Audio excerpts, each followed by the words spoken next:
Kembali di Net 12, Arni, akhir-akhir ini saya kok merasa makin seger gitu ya kalau lewat jalanan ibu kota. Kok bisa?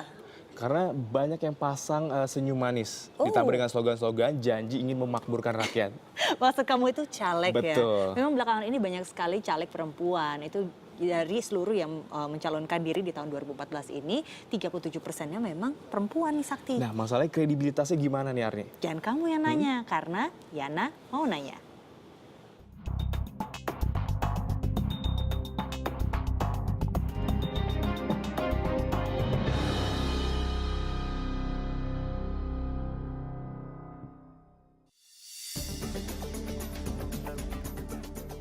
Pada pemilu 2014 ini, banyak perempuan dari berbagai macam kalangan dan latar belakang ikut bertarung untuk mendapatkan kursi di DPR, DPD maupun DPRD. Keberadaan mereka nantinya diharapkan untuk mampu menyalurkan aspirasi perempuan dari seluruh Nusantara.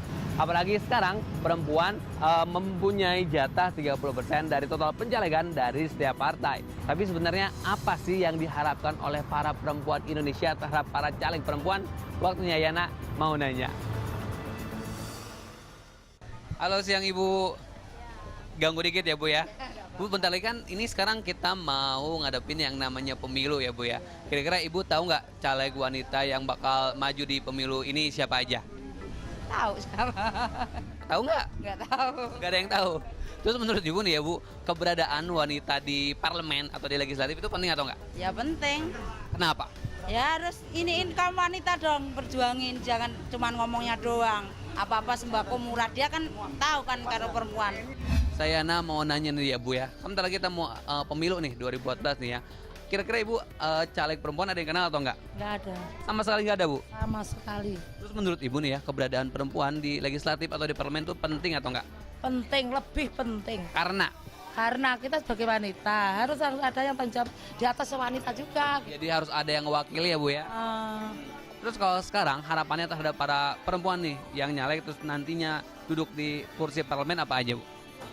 Ya kita ya bisa mengatur ya kan, keadaan sembako murah, bahan pokok murah, nggak ada pemerkosaan, nggak ada apa-apa, pokoknya semua dihindarin lah. Koruptor, korupsi harus dihindarin semua. Buat kaum ibu yang penting urusan dapur aman. Pokoknya negara wajib melindungi setiap hak asasi perempuan.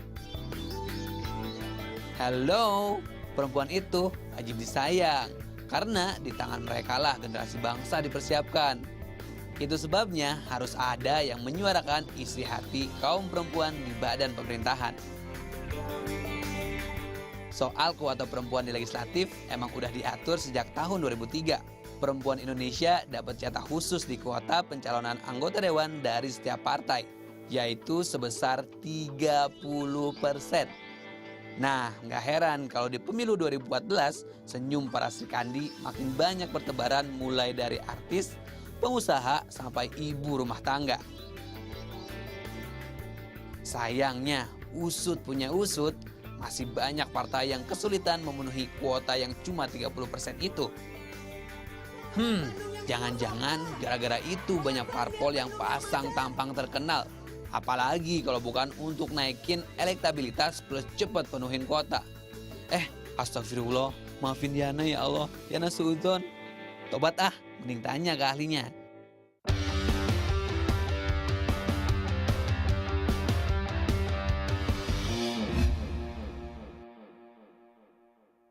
Kalau ngomongin soal caleg perempuan, sebenarnya perannya para perempuan di legislatif atau di DPR atau DPRD atau DPD kita itu seperti apa sih Bu?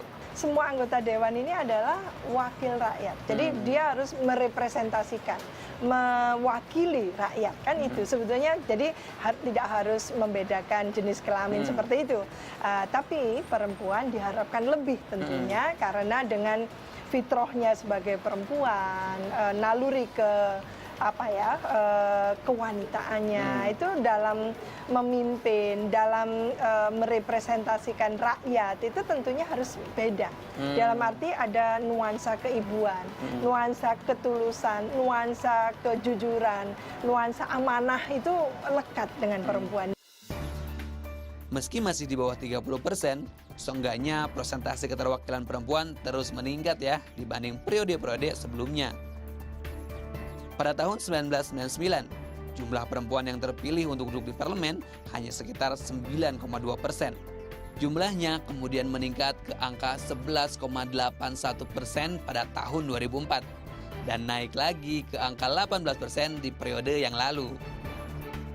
Salah satu caleg perempuan yang berhasil lolos melawan dominasi laki-laki pada pemilu 2009 lalu adalah sosok yang satu ini.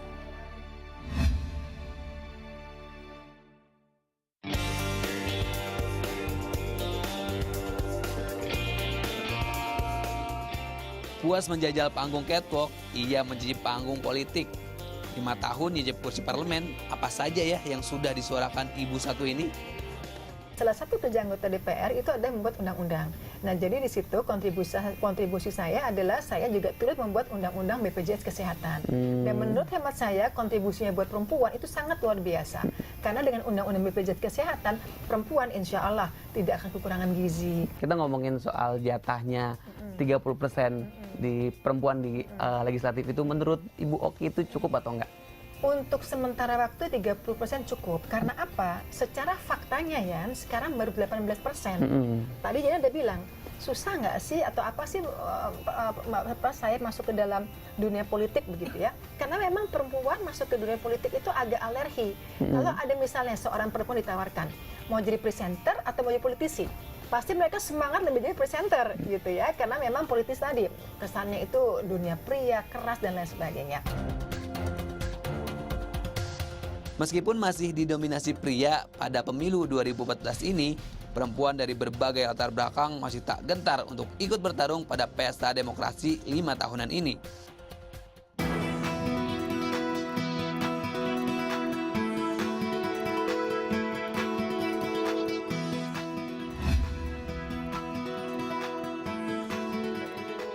Masih kenal kan sama sosok satu ini? Gemilang mengukir prestasi dalam olahraga tenis, baik di kancah nasional maupun internasional. Sekarang sudah pensiun, kok tertarik duduk di kursi Senayan? Bukan karena latah kan? Sebetulnya terus terang aja ya, kalau kita bicara tujuan saya itu sebetulnya karena merasa prihatin aja. Jadi sekarang mungkin saya sedikit ceritain gambarannya dulu. Kalau mungkin kita hanya sekedar ingin duduk di Senayan, maaf. Nama saya mungkin 10 tahun yang lalu, mungkin orang masih anget-angetnya ya. Tapi kenapa baru saat ini? Karena saya mikir, kok 10 tahun yang lalu, kan orang itu yang mikirin politik ada sendiri.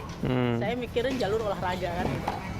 Seiring ke sini, 10 tahun ke depan ini, saya pikir kok kayaknya makin terus terang aja saya pengelolaan atau kita bicara manajemen ya, manajemen olahraga sendiri yang saya paling sorotin. Memang itu mungkin kita akhirnya bicara luas, baik memanage negara di sendiri, tapi manajemen olahraga sendiri ini kok makin amburadul. Nah, kalau sekarang ngomongin soal caleg perempuan ya Mbak ya, sebagai perempuan sendiri Mbak Yayu nih, suara perempuan seperti apa yang nantinya akan Mbak Yayu usahakan atau suarakan di Senayan nanti jika memang terpilih? Kalau saya lihat tiap kali ada katakanlah masukan-masukan dari aspirasi masyarakat, kita belum pernah ada yang namanya mendekati kaum perempuan ya.